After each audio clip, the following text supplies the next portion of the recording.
Last time on Improv Tabletop, we began the very first hunt of this campaign with Troop 4x2 when they were approached by their troop friend Scoops with the information that people were disappearing from the Campfire Bowl in preparation for the upcoming Campfire ceremony and the massive Shakespeare in the Park production that was part of it, missing not just in the physical space but also to memory, people completely forgetting who was supposed to be where doing what.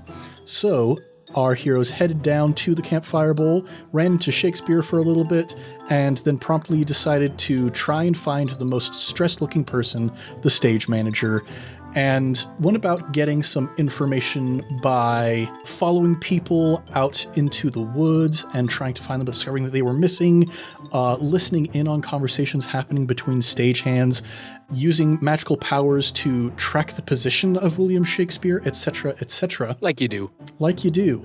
And in the midst of all these investigations, Oleg managed to get himself cast last minute as Hamlet. And so Oleg is on stage while Pilfer and Master Brickithon are out there trying to figure out what's going on.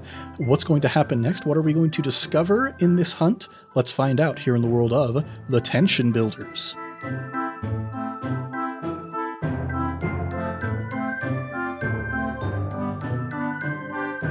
What's shaking, everybody? You're listening to Improv Tabletop, The Tension Builders, the Bump in the Dark actual play where, by this point, we are making up everything on the spot.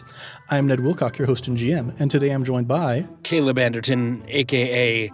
Will Shake Lamb Sphere. I don't know. Christian Randall. I'm not trying that. And Evan Peterson, Will Still Sheep Cube. Wow, that was impressive. Later on, when I am editing this, I will try and decipher that, but for now, we have a hunt to go on. Cube? Wordplay abounds, and so do strange, spooky, scary things here around the Campfire Bowl. So, now that we have gotten sort of like the baseline for how this game is working, here are a couple other things that I want to bring into the fold a bit more that we can keep in mind as rules for how this is going forward. So first of all, the structure of the hunt. By this point, we have found a few different clues. We have discovered that the name Macbeth is being spoken in the theater. We discovered that people are disappearing and being forgotten. We found an empty inverted cauldron above the place where a set of footprints ended, and inside of that cauldron were reminiscents of Eye of Newt, Tongue of Dog, etc., etc. Also, Master Brickithon has an opened letter from Shakespeare that he has not read yet, but has only used his recall ability to track Shakespeare. Now, with all of these clues that we're putting together, by the time we get to the end of this hunt, and that happens either when the countdown clock is fully empty, or whenever you guys decide that you have enough clues to put together a theory about what the phenomenon is, you're going to put together your theory before we have the showdown roll. You're going to try to answer 3 questions with these different clues. One of those questions is, what is this creature or phenomenon? You have to identify it. Then you have to try and explain, what does it want, or why is it here, or why is it happening? And then how do you contain it? How can it be hurt, killed, or dealt with? And here's the thing. I might have an idea going into this of what the answers to these questions are, but you guys are going to come up with your own theory, and then you're going to collectively make a roll, and depending on how well you roll, that determines how correct your theory is, not mine as the GM. Okay. That's pretty cool. So this could be any number of things that we're facing up against, and that will help determine how we show down against it, ultimately speaking. You know, it's about time that the players got some power to ruin the GM's plans, you know? That never happens. It's high time that we got some more power. Well, and high time somebody mechanized it at least. But yeah, so that is how the hunt is going to continue onwards. But there's another thing that I want to introduce to you folks, which is the resistance roll. We've already talked in our last episode about how you can get bonus dice on your rolls by either pushing your luck or making a deal with the darkness. And those typically are intended to be something that you do before a roll. I am a bit more lenient and tend to let people do them after a roll as well. But another option you have for something you can always do after a roll is when I present you with a consequence, with a complication, potentially with a wound of some sort, you can say, no, I don't like that complication, and you can make a resistance roll. You will spend a little bit of your luck in order to do so, but you can either negate completely or, depending on how severe the complication is, you can reduce the severity of it. So that is something that you always have in your back pocket as well. If I say this is going to happen to you because of your partial success or your full failure, you can say, nope, I don't like that, make a resistance roll, and find a different way forward. Interesting. Then the final thing that I want to mention. By default, everything is a risky roll, but you have a little sort of knob that you can tune as far as how much you want to risk it for the biscuit. So, as the baseline, you're taking a risky action, but you can decide you want to play it safe. You won't get as much of an effect, but also if something goes bad, it won't be as bad for you. Or you can go for broke. You put yourself up to a higher amount of risk with the potential reward of getting an increased impact for what you've done. And additionally, whenever you go for broke, you get to mark a hope that you can use to spend on our downtime beats later on. Cool. Okay, that's good to know. Yes. So at this point, we've got basically all of the sort of core mechanical components of this game laid out for us. If we forget about them at some point, which we probably will, that is what it is. That's playing an RPG. But yeah, so these are the tools that we have at our disposal as we get now back into the hunt. So, Oleg, you're on stage reciting Hamlet. Master Brickithon and Pilfer, you are outside looking at a cauldron. So, what would we like to do next? Let's start with Oleg reciting Hamlet. Christian, you wanna... From the beginning. I don't know about you guys, but we have 2 slots left in our clock, and I have no theory whatsoever as to what is going on here. I got theories out the wazoo. I have a letter that I need to read. Yes, I think that sounds like a decent place for us to just kind of start, because we already know that we have that letter. I am realizing that I'm leaning maybe a little bit more heavily on ticking the countdown clock than on making you guys, push your luck, for example. So there are multiple ways that I can sort of adjudicate a partial success rather than just making you run out of time. So we're kind of down to the wire. I'll probably be spreading it out a little bit more. But yeah, so. Good to know. Master Brickithon, you have a letter that you picked up from good old Billy Shakes. Billy Shakes. I'm going to read it, see what it says. Yep, you crack open this letter, and inside it says, and hopefully I can do iambic pentameter well enough on command. Improvise Shakespeare. A pact you made, a pact you broke as well. A curse we leave on you and your great works. I love it. Now, should you yet excite our anger more, prepare for all your work to be erased. Ooh. So it started with a pact you made, a pact you broke. Yes. And it's about someone's work being... Okay. So that's pretty self-explanatory then. Obviously. Shakespeare made a deal with someone. Oh, yeah. Maybe not the devil, but... Hold on, I forgot. The devil from the Bible? So this letter was dropped by Shakespeare. Yes. I assumed he had written it, but I guess not. So this was to Shakespeare. This was a letter that he was given by somebody, something. And if you recall, when he saw the cauldron, he crossed himself and ran away in fear. Did he use the cauldron to summon someone? The witches from Macbeth? That's exactly what I was just thinking. The 3 hags. As they're pondering, you just hear a thud and then a rolling as I finally succumb to the pain and pass out and roll backstage to join you guys. That's wonderful. Let's take 5, everybody. Can we get a medic here on Hamlet, please? No worries. I've got him. You can take your rest. I'll take care of him, and I'll run over and throw him over my shoulder and carry him off into the woods. I love how comforting the thought of a medic is with one eye, one hand, and one leg. Now, do make sure you bring him back before too long, because I do want to speak with Hamlet about his motivation in the scene where he discovers the ghost of his father. This is a very important, very pivotal scene. We need to build a relationship, folks. Relationship. Somebody get me my bourbon. And the director heads back out into the house. Okay, do I have any way of actually helping somebody who's hurt to the point of passing out? I'm gonna use compel to convince Oleg that he's not in pain. Perfect. I love it. I'm gonna sit him down against a tree and I'm gonna like kind of shake him around until he like kind of starts to open his eyes. Then I'm gonna be like, I stay with me, laddie. Your pain is just weakness leaving the body, and if you tune into it truly, it doesn't even really matter in the end. You can't even feel it, can you? Just focus on me and you can't even feel the pain. Maybe if you pull bullet out of leg, I won't feel it so much. Do I need to pull the bullet out of his leg? Do you want to pull the bullet out of his leg? I would like bullet not in leg anymore. I will pull the bullet out of his leg. Okay. What am I going to use? I'm going to use connect and say, ready, look into my eyes. 1, 2, 3. And I'm going to pop the bullet right out. Isn't that disconnect when you take apart 2 Lego pieces? That's true. Yeah. One thing we could look at here as well is the help another hunter action. So when you help another player who is rolling, describe what your hunter does to help, and then you mark 1 luck to give them +1 die to their roll, but you might also suffer any consequences that occur because of the roll. And this is something that I really like about this game and about Blades in the Dark, that if you yourself want to push your luck to get an extra die for your roll, it costs 2 luck.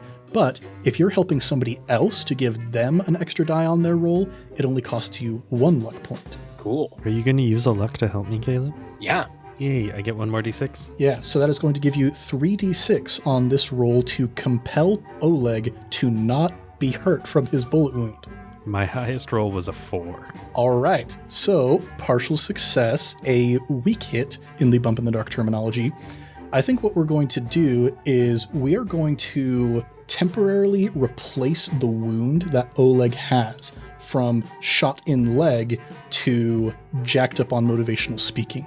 So Oleg is in kind of a manic mood at the moment, and that might affect Oleg's rolls in different ways than if he was just, still had that bullet wound that he'd taken. So I think it's kind of a temporary shifting, and then when we get back to the end of this hunt, then it's going to shift back to being a bullet wound that he's going to have to take care of. I like that. Heck yeah.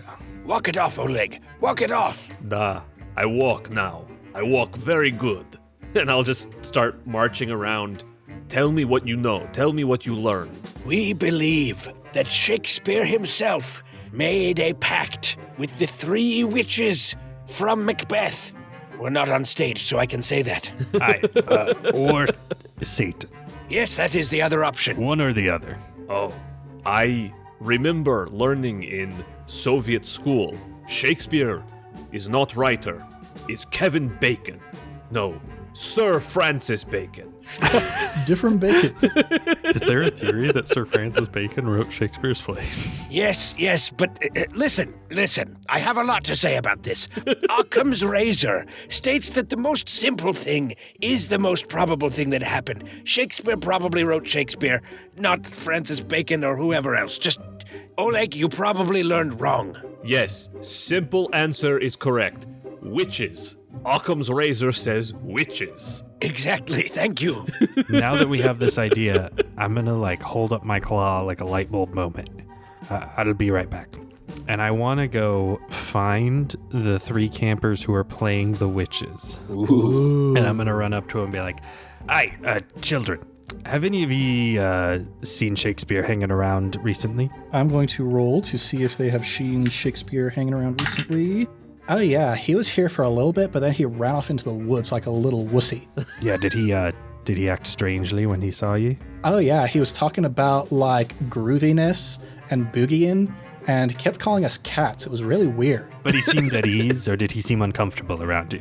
Well, if you want some good information, you might have to incentivize us somehow. I'll go patting around all of my pockets, and I'll pull out 3 gold doubloons. Nice. All right. I've got these. They're legal tender in Bermuda. All right. I'm trying to think which of your gear slots this would count as. Oh, shoot. I forgot I have to actually account for things. It could be part of your burglary kit, your forged documents. Sorry. Okay, let me think more based on what I could have in my gear. So yeah, I think this is the first time we've run into this on the podcast. Each of our hunters has a list of gear that when we start the hunt, you don't necessarily have to have decided what gear you have on your person. Instead, when you get to a moment where you feel like you need something, you can look at this list of available options and decide, okay, yep, this is what I've got with me. Each piece of gear takes up a certain amount of gear slots. We start out with 4. There's potential to increase that number a little bit. But yeah, Pilfer at this point can just grab one of those, mark off the appropriate number of gear slots, and just have that item. Okay, I'm going to offer these 3 children a knife, All right. a lock-picking kit. Kids would like that, right? They'd find that intriguing. They would. And an improvised weapon. And I'm going to pull out one of the little tools that comes with every Lego set to pull apart 2 pieces that are stuck together. The brick separator. Yeah. Okay, hold up. Scale for me. Is this thing like bigger than a person? Or is it small? Does it fit in their claw hand? I guess it has to be bigger to be effective. So yeah, big old club that you pull out. I mean, according to the mechanics, it still only takes up 1 slot. I just remembered, you have your gun with you. Does that count as your hidden weapon? Yeah, because I hide it. I'm keeping that separate from my improvised weapon. Okay, so that is going to fill up all 4 of your gear slots then. A gun is a pre-planned weapon, not improvised. Okay, so yeah, you're giving them these 3 objects in exchange for some information. What skill do you think you're rolling for that? I guess compel or sway. It'd be one or the other. Yeah, I think sway makes a little bit more sense because you're not necessarily commanding them. You're trying to, just get them to do something that's a little bit more beneficial for you. Okay. So that is going to give you 1 die, but I think the fact that you are giving up 3 of your gear slots for this, I'm going to give you a free die for that. Oh, thank you. Nice. You and your benevolence, dear game master. That's a 6. Full success, unmitigated, no drawbacks. Yeah, so we were listening to Shakespeare chatting just like to himself in one of the corners, like face in the corner, talking to himself, just like shaking and vibrating. Didn't think anybody was listening, but we were listening. And we heard him talking about how much he regretted putting that one particular piece of information into his play. How much he regretted stealing that knowledge and disseminating it with the rest of everybody who listens to his plays moving forward. Ah, so I need to actually know Shakespeare's work then. Yeah, it sounds like he put some sort of stolen information into one of his plays that he wishes he hadn't. I don't know who he stole it from. I don't know what the piece of stolen information was, unless maybe, and reaches out a clawed hand and kind of waggles at you. All I have left is me pistol, and you're not getting that. Are you sure? Because that sounds really cool. I have no gear slots. I have nothing else. And you do need something for when you face off against the monster. Yeah, I can't do that. So I'll just, I'll just high five him.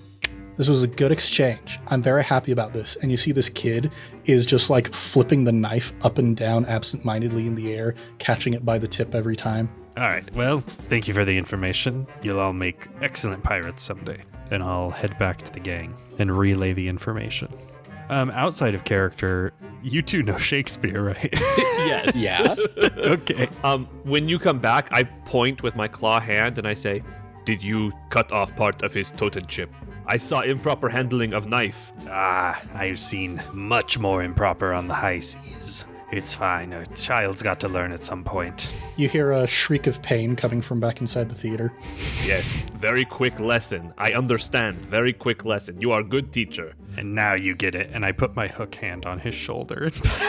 Ow, ow, ow, ow. All right. At this point, we have 6 clues. The showdown happens either when the countdown clock runs out or when you decide that you have enough clues. the way that these clues tie into the showdown roll, so again, we're trying to identify the monster, explain what it's doing, and then figure out how we can contain it. For each of these questions, if you can apply a unique clue to that question, you will get to roll 1 extra die during the showdown roll. So the more clues you have that you can use to answer these questions, the better off you will be when you get into the showdown. Can one clue apply to multiple questions? One clue can be used to answer multiple questions, but mechanically, they all have to be separate clues for each of those 3 questions. Okay. So, based on the knowledge that we currently have, you can try to build your theory, or we can keep gathering clues while we still have time left on the countdown. Up to you guys. I would like to do one thing. What do we got? Using my manic motivation, as Pilfer tells us what he learned, my eye starts twitching, and I have one of those Zach Galifianakis with the numbers floating around my head, except it's all Cyrillic letters. Yes. And I just go, brain blast. And then I'm going to scramble backstage really quick and swipe a copy of Macbeth. All right, yeah. Describe your scrambling, because there's going to be copies of the script, but each script is assigned to somebody, and they have to return them at the end of the production. Even though Shakespeare is in the public domain, this director is just very manic about his possessions. So he's going to want these all to be accounted for, and you can see there's copies around, but the people who own those copies of the script are not far away. So what does your scrambling look like? I run limp backstage, swipe up a headset from a kid who is at the craft services table, grab a clipboard off of the wall, and hobble over and say, "Oh, stage master needs another script. Oh, I tell you what, friend. Oh, it is a bad time to be on the wrong side of the stage, master." And I swipe the script and I run away. All right. If I'm being honest, this actually sounds more like Connect than Scramble, because you're just like, hey, I'm one of you guys. I will take it. And you have 2 dots in both of those skills. One was a 5 and the other was a 6, so I will take the 6. Booyah. Nice. Yeah, so you go up and you're like, hey, I need a script. And one of the other stagehands holds one out to you, and it's just like, man, we got to convince the director to not be drinking alcohol during rehearsals. Just making things a little bit harder for us all back here, you know? And you hear the director from off stage. He's just like, now, Claudius, I need you to be just a little bit more believable. I need people to look at you, just look you in the eye and say, I believe that this man would kill his sibling in cold blood. Can you give me a bit more of that energy? But yeah, you now have the script in your possession. I'm going to flip through it and find the scene where the 3 witches are brewing their potion. Yes. So you start flipping through, and immediately the first thing you notice, Eye of Newt, Tongue of Dog, the very same components that Master Brickithon had picked up on in the cauldron there. And you start reading through this and you're like, is this actually a real ritual that real actual witches would use? This reminds me of Mother Russia. Good old Soviet defunct Russia. When making soup, eye of newt, toe of frog, wool of bat, tongue of dog, adder's fork, and we all know these. It's soup. You believe this be a soup recipe? It's good soup. It may not be just any soup recipe. It may be the very sustenance that the witches live off of. Borscht, yeah. The ritual to summon the witches is making their dinner? Indeed. Have you never met old woman who loves to cook? Makes perfect sense. And every time the dinner bell rings back at camp, that sure does summon me. Giles, you're here. Yeah, Giles was here before. Pilfer asked him to heal Oleg, and that's when we realized that he has no mechanical benefit. That's right. That's right. With that, I feel pretty confident in answering those 3 questions. Are we ready to put together a theory? I think so. Okay, so first of all, what do we think is the creature or phenomenon behind these strange goings-on? The 3 witches. 3 witches. I'm gonna get down in the dirt and be writing all this in the dirt with my hook, as we muddle through it in our brains. All right. Now, what do we think the witches want, or why are they here? Hey, Ned, what did that letter say again exactly? A pact you made, a pact you also broke, and now our curse upon you we shall lead. And should you yet continue to be dumb, then we will make all of your works disappear. Okay. Essentially. Word for word. So the witches are here for their pound of flesh. They're here to take what's theirs, which is Shakespeare's work. Yes. Yes, it makes sense because he made deal with them to write good plays, and he put in stuff he's not allowed to put in. They want plays back. Specifically their soup recipe. It's good soup. Must be a family recipe. All right, that brings us to the final question. How can the witches be hurt, killed, or dealt with? Oh, no. And I put a hand on Giles' shoulder and I say, Giles has mechanical benefit. We use dinner bell. Ring the bell 3 times. 3 witches, no more. Ring the bell 3 times. 3 witches are dead. The bell doesn't kill the witches. Oh, I thought Giles... You make the soup to summon the witches. And then you ring the bell to ring their bell. What bell? Like in the boxing, American boxing. I don't know what bell you're talking about. Oh, Did you find a magic bell at some point? all bells are magic. When they ring, angels get wings and witches die. It's a common proverb. I don't think we're getting a mechanical benefit for this question, guys. So here's the thing. When you come to the showdown, you need to have an answer for each of these 3 questions. And then each of these questions, if you have a clue attached to it, that's when you get a die that you can roll for the showdown. Okay, we can talk to them and offer to just edit Shakespeare's play a little bit, change the recipe, and then he won't be in violation of his pact anymore. In every copy around the entire world? It will do every issue of the work. We deal with the witches through diplomacy. Witches are known for being diplomatic. I agree. They are known to make pacts with people, for sure. It's true. Okay, Ned, the answer to the 3rd question is diplomacy. All right. It sounds like we may need to make a deal with the darkness. Spooky. All right. So for our theory that it is the 3 witches from Macbeth, which clue can we point to for this? Empty cauldron? I was thinking either the empty cauldron or the ingredients we found inside the cauldron. The letter... We need the letter for the second one, but it is the most, blatant that it's probably them. Let's use the, I'd say the ingredients. Yeah. All right. Now, for our theory that the witches want to erase Shakespeare's works, which clue can we point to for this? The letter. That's the letter. All right. And our theory that they can be dealt with using diplomacy, which clue do we point to for that? No, that's also the letter. Yeah, the letter about the broken pact. It would be letter, but... Or Shakespeare put stolen info into his plays. Yes, you're right. We're using that to base the theory that if we write that wrong, we can get out of this. All right. And it appears that Shakespeare did some diplomacy with them in the first place in order to get that information put into his plays. If they made deal before, they can make deal again. Yes. So we have 3 questions answered, each one with something to back it up. So we get to roll 3d6 for our showdown. Do we want to each roll one? Yeah. Yes, we all roll one. All right. Evan, what'd you get? 2. Christian 2. and Caleb. 4. All right. So we have a weak hit on our showdown roll. What this means is you have a decent theory or plan of approach, but have drawn some incorrect or incomplete conclusions. Yeah, we knew that. That feels accurate. All right, so how do you summon the witches or find them? How do you get to the point where you're ready to confront the witches? Well, we need to make a soup. I don't have gear slots for any of the ingredients, though. I believe that we can go back to our haunted campsite and steep this potion over our ever-burning campfire. All right, you would like to summon the witches into your hideout. Yep. Oh, Going with that. Okay. Nothing bad could happen. we have good relationship with commissary. I will remind my friends, we have a good relationship with the commissary. And Scoops does have a mechanical benefit as your troop's ally. That's probably a better idea. Aye, we'll do it in the commissary. Over their stove.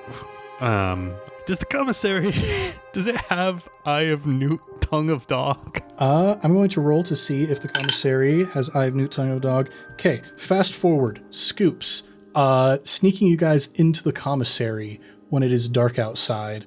Everybody else on the staff is down at the Campfire Bowl getting ready for the production to watch and see all of the other magnificent people doing their performance. The director is livid because Hamlet is missing. But that is his problem. Oops. And Scoops is sneaking you into the commissary, and he's like, okay, we're going to have to go to the part that we don't usually get to, so I don't know how old these ingredients are. They've been here for at least as long as I've been working here, and I've been working at this camp for 7 years. Wow. So, I mean, the older the better, probably. yeah, I mean, if you're not trying to eat the food, the age of it probably is going to help with occult stuff, I guess. Anyway, he pulls a jar of newt size off of the shelf, and you can see there's some weird stuff growing up on the surface near where that sort of gap of air is. And he goes to push the top of the lid, and it's definitely clicking. This thing definitely is not maintaining the pressure inside.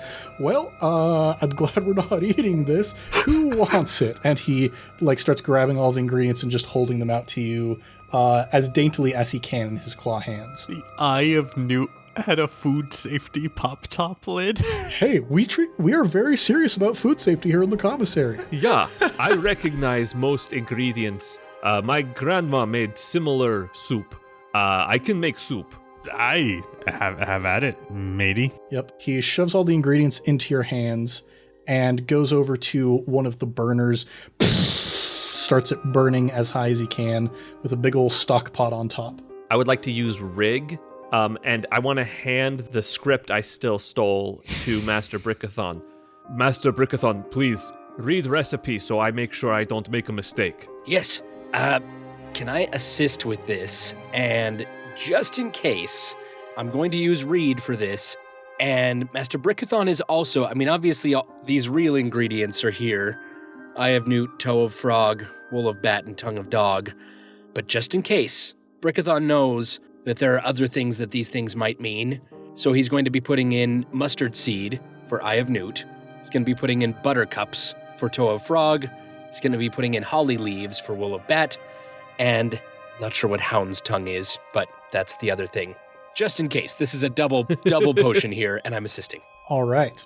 Adding your assistance, so you can do the thing where you just mark one of your luck to give the additional die to Oleg, if you'd like to. Sure, I'll do that. So I roll 3 dice. Yep. Roll 3 dice for your rig.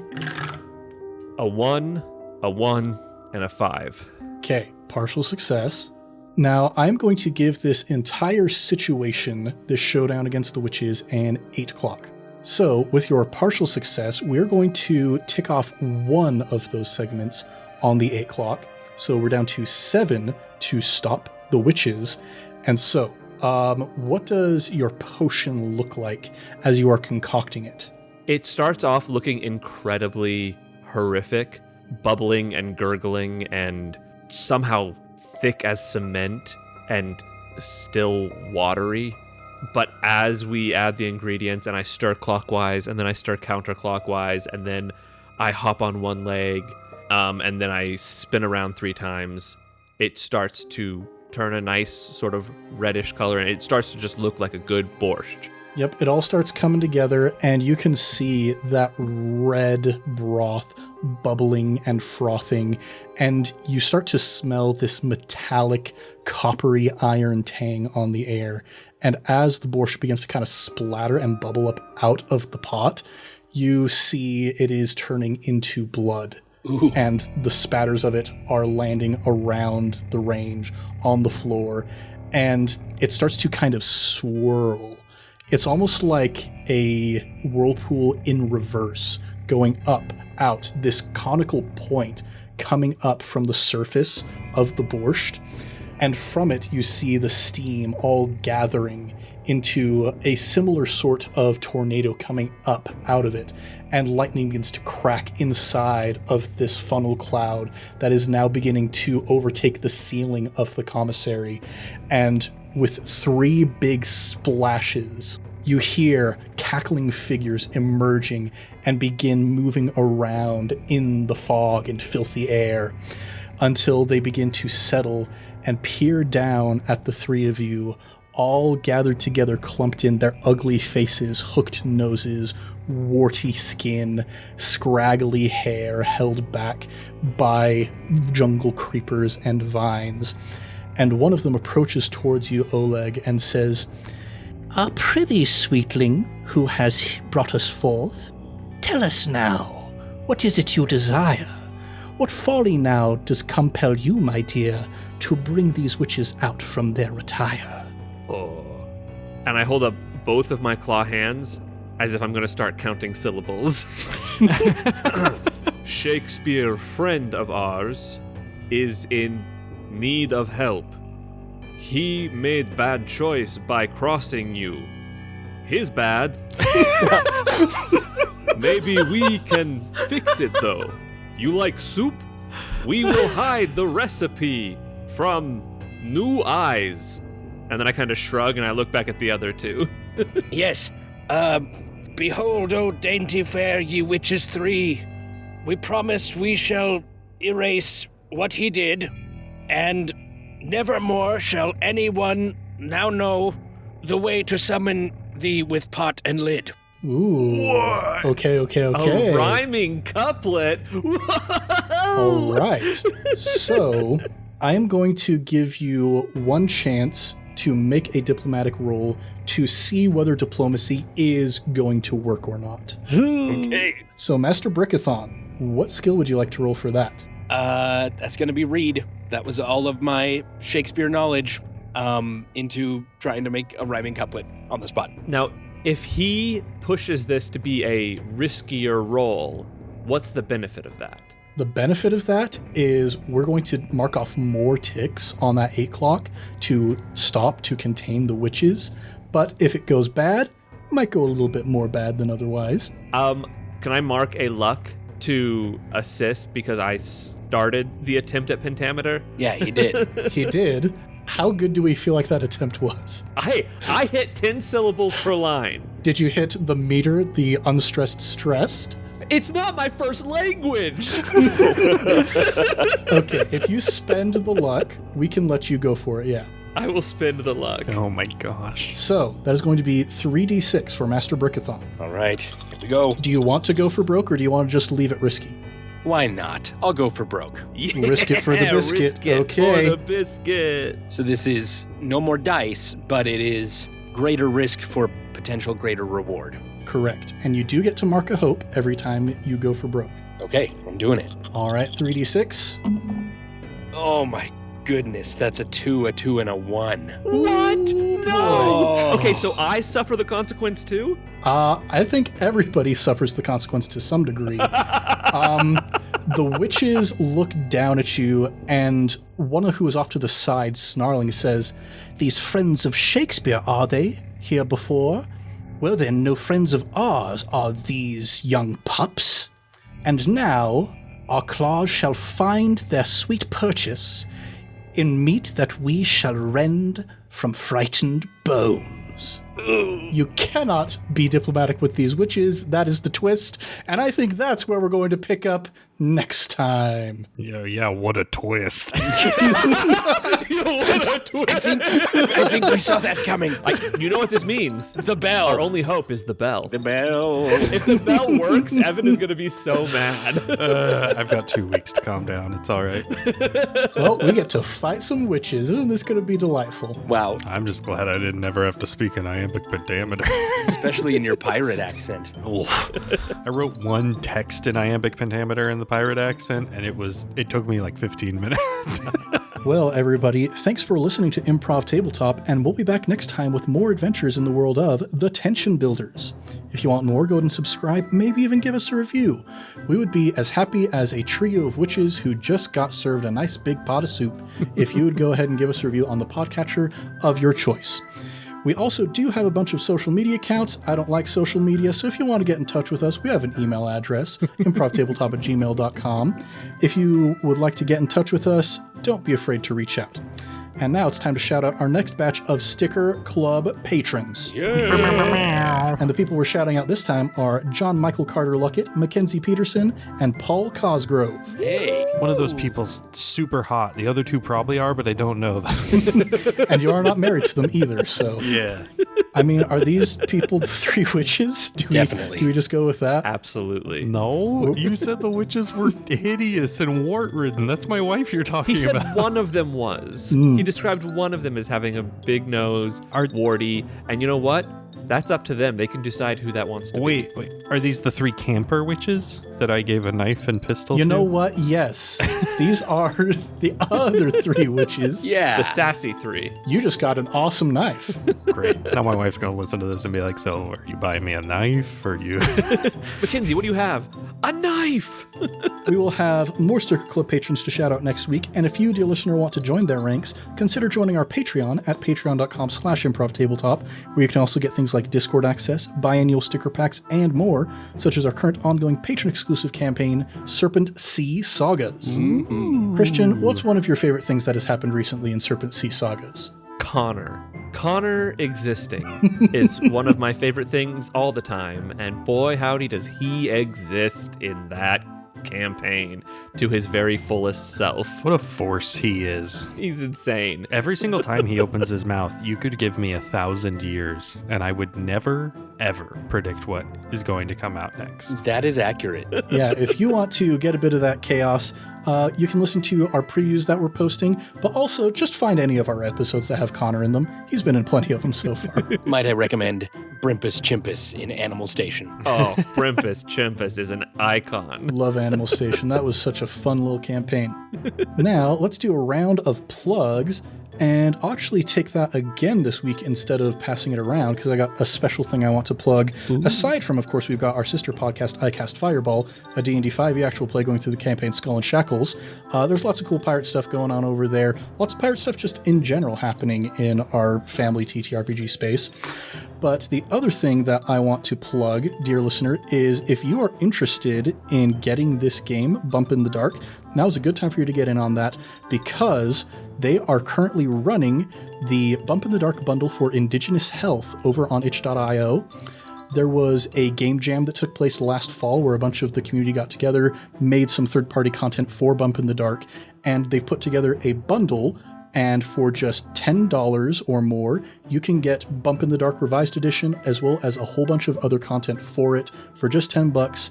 That money goes to help the Gerald L. Ignace, don't know actually how to pronounce that, an Indian health center in Milwaukee, Wisconsin. So yeah, if you want this game, now's a good time to get in on it. Nice. That is awesome. That is awesome. Yeah, so if you're interested in that, at the time of this episode's release, you got about a month and a half left to get in on that. Plenty of time. Plenty of time to get this awesome game.